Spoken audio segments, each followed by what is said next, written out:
नमो नमः। प्रस्तुत चलचित्र के माध्यम से मैं आपसे भारत के यशस्वी, देदीप्यमान, गौरवान्वित करने वाले इतिहास, उसके पतन काल और उसके भवितव्य के बारे में चर्चा करना चाहता हूँ।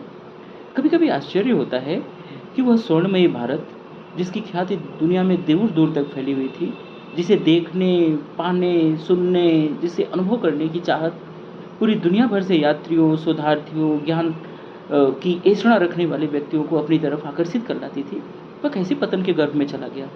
मेरा ऐसा मानना है कि 712 ईस्वी में भारत के सौभाग्य रूपी सूर्य पर राहु का ग्रहण लगता है और वह ग्रहण इतना तीव्र था कि धीरे-धीरे उस ग्रहण को छँटने में सन 1947 आ जाते हैं।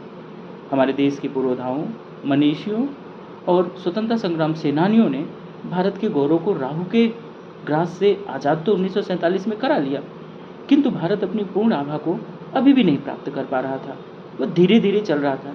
ऐसे में देशवासियों में अधीरता उत्पन्न हुई कि हमारे साथ चलना प्रारंभ करने वाले चीन, मलेशिया, थाईलैंड, सिंगापुर, कोरिया इत्यादि तो ऊंचाई के शिखर पर पहुंच गए और हम अभी तक धरातल पर क्यों हैं। मेरा मानना है कि जो जितनी ऊंचाई पर जाता है, उसे ऊंचा उठने में उतना ही समय लगता है। हम सभी जानते हैं कि बांस का वृक्ष दुनिया का सबसे लंबा उगने वाला पौधा माना जाता है, लेकिन क्या आप जानते हैं कि उसके बीज को बांस बनने में 10 से 12 साल लगते हैं। वह बीज धरती के भीतर शांति से 10 से 12 साल पड़ा रहता है और अचानक उसमें से कोपलें फूटती हैं और वो कुछ ही क्षण में वो सबसे दुनिया का सबसे ऊंचा लंबा वृक्ष बांस बन करके तैयार हो जाता है। तो भारत के भी बांस के बीज का वपन अब हो चुका है। अब इसको अपनी ऊंचाई प्राप्त करने से दुनिया की कोई भी शक्ति नहीं रोक सकती। जैसा कि कवि रामधारी सिंह दिनकर ने भी अपनी रश्मि रथी में लिखा है कि वर्षों तक वन में घूम घाम, बाधा विघ्नों को चूम चाम, चूम चूम, सधूप घाम पानी पत्थर, पांडव आए कुछ और निखर, सौभाग्य न सब दिन सोता है, देखे आगे क्या होता है। अब आगे देखना क्या है?